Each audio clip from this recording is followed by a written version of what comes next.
Assalamualaikum teman-teman. Perkenalkan, nama saya Firda Lutfianada dari Prodi PGMI UIN Sunan Kalijaga Yogyakarta. Di sini, di video kali ini saya akan meresensi buku yang berbentuk PDF. Judulnya Untaian Faedah dari Ayat Puasa. Cekidot.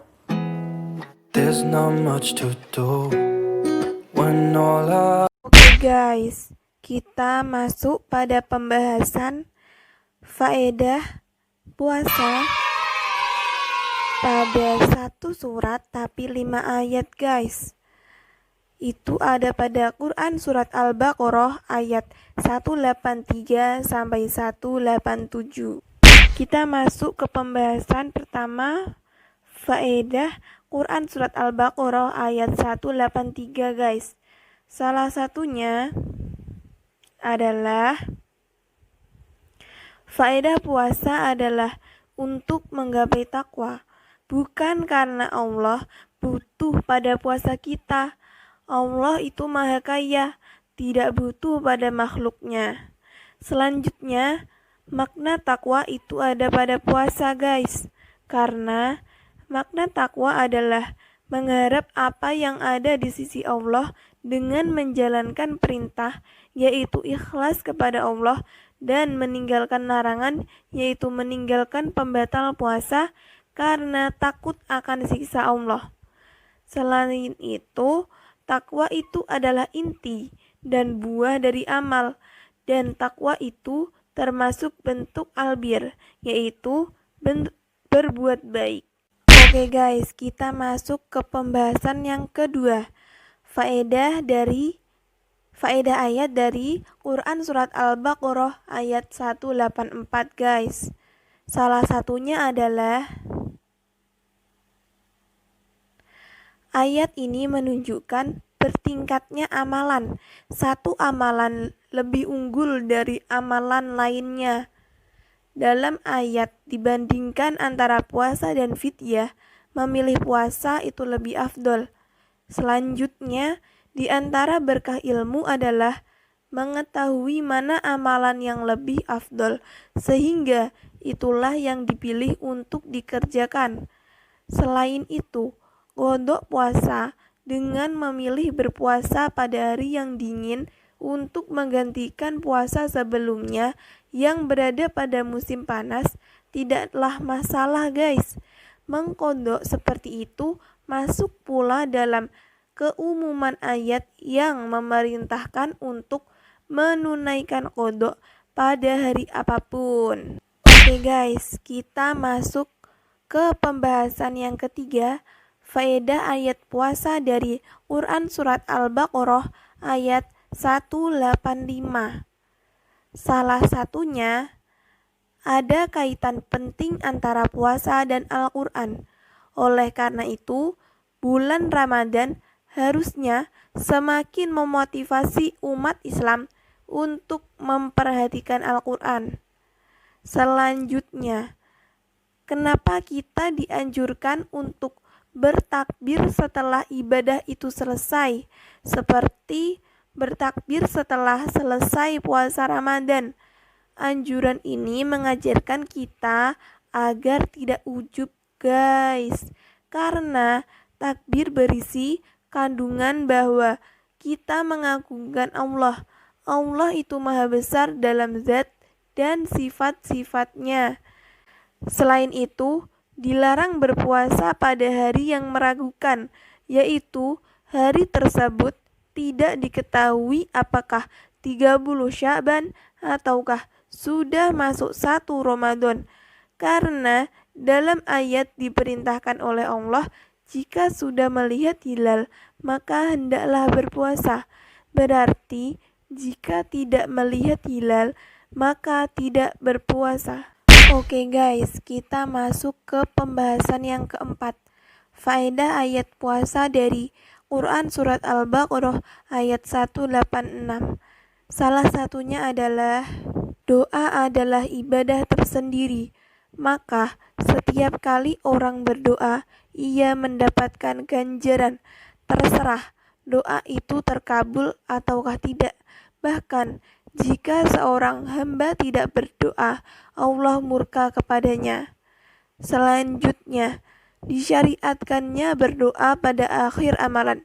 Hal ini diambil dari ayat yang dibahas bahwa doa itu dianjurkan pada akhir amalan soleh, lebih-lebih lagi saat berpuasa. Hal ini dikuatkan dengan hadis, salah satu la turaddu da'watuhumul imamul adil waso'imu hina yuftir wa da'watul mazlum. Artinya, ada 3 orang yang doanya tidak ditolak. 1. Pemimpin yang adil. 2. Orang yang berpuasa ketika dia berbuka. 3. Doa orang yang terzalimi. Hadis riwayat Tirmidzi dan Ibnu Majah. Doa setelah beramal ini dipanjatkan asalnya dalam keadaan lirih, guys. Sebagaimana disebutkan dalam ayat Quran surat Al-A'raf ayat 55. Juga disebutkan pada Quran surat Al-Baqarah ayat 186. Selain itu, Syekh Abdul Aziz At-Tharifi berkata bahwa doa dari hamba soleh lebih mudah terkabul dibanding dengan doa ahli maksiat yang menyelisihi tuntunan. Nah, ini yang ditunggu-tunggu guys, pembahasan terakhir, faedah ayat puasa dari Quran surat Al-Baqarah ayat 187. Salah satunya adalah kita disunnahkan untuk makan sahur. Dengan makan sahur akan lebih menguatkan kita dalam berpuasa. Juga di dalamnya terdapat keberkahan guys. Tujuan makan sahur juga adalah untuk menyelisihi ahli kitab. Begitu pula makan sahur semakin menguatkan untuk sholat subuh nih guys. Allah dan malaikatnya pun bersolawat pada orang-orang yang makan sahur. Selanjutnya, siapa yang melakukan hubungan intim sebelum fajar subuh, lantas akan terbit dan ia melepaskannya segera, sehingga ia masuk puasa dalam keadaan junub, puasanya tetap sah. Selain itu, ayat ini menunjukkan anjuran untuk menyegerakan berbuka guys. Segera berbuka puasa ini disunahkan. Tujuannya untuk menyelisihi ahli kitab dan mendekatkan diri kepada Allah. Yo yo yo. Hai guys. Nah, membahas tentang tadi nih. Tadi mana ya? Ya itulah. Saya kali ini akan membicarakan tentang kelemahan dan kelebihan buku tersebut. Nah, kelebihannya ini guys, kelebihannya itu praktis. Karena kalau kita sedang di perjalanan nih, butuh sekali informasi tentang faedah, atau kita disuruh ceramah, itu nggak usah perlu sumbernya, itu nggak usah perlu bawa buku gitu loh guys. Ceramah ya udah kita mempelajarinya di HP, tinggal buka, ya langsung kebaca deh guys. Terus dan yang kedua ini, kalian pasti nunggu-nunggu ini nih guys. Buku ini saya dapatkan itu gratis guys, gratis. Nggak gratis. Oh no. Saya itu buka di Google, terus ngeliat guys, terus saya download. Wah, emang bisa ke download guys dengan semudah itu gitu loh guys. Semoga kita doakan, semoga penulis tersebut mendapatkan manfaat atau hikmah, atau mendapatkan selalu aura-aura positif dari sekitarnya, terus mendapatkan pahala yang selalu dilipat gandakan karena selalu menebarkan positif. Salah satunya beliau telah menuliskan buku yang sangat bermanfaat bagi kita semua.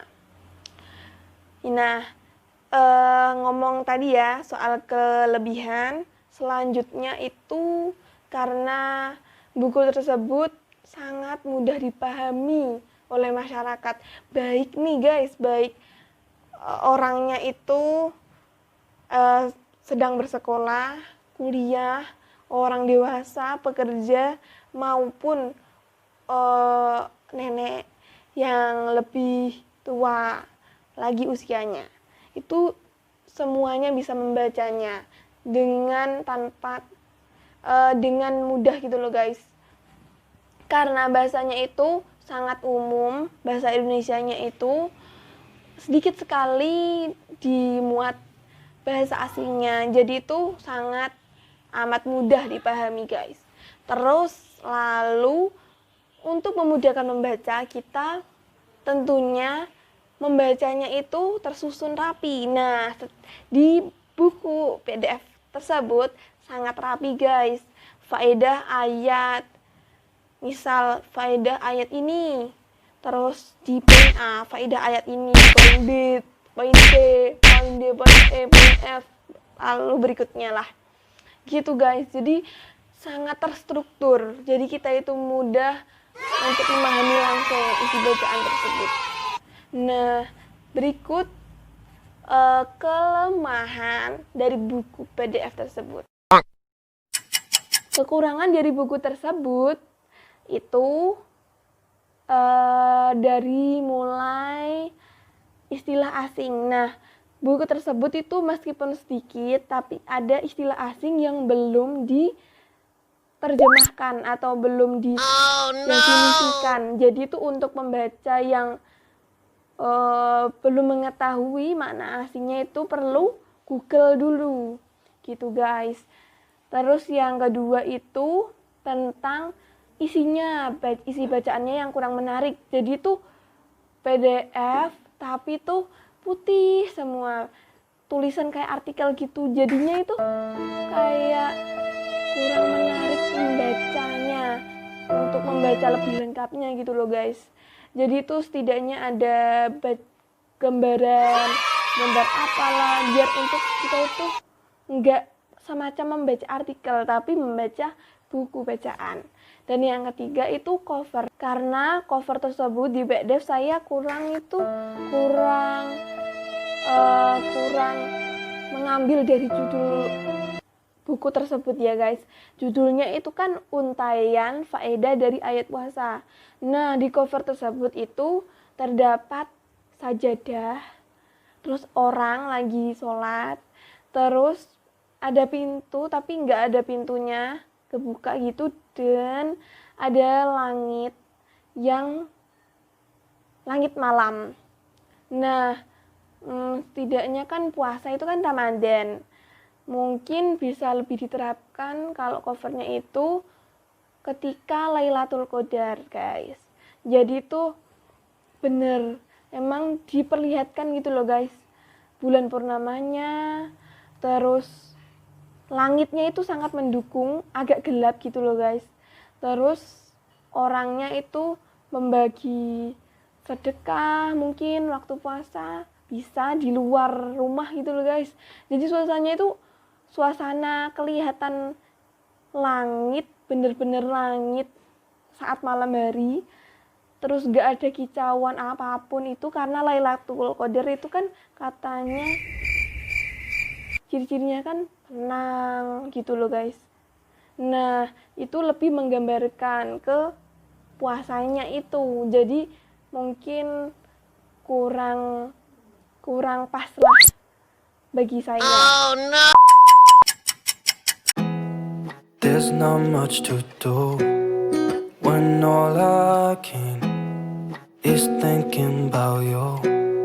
Not doing well, don't know where you are.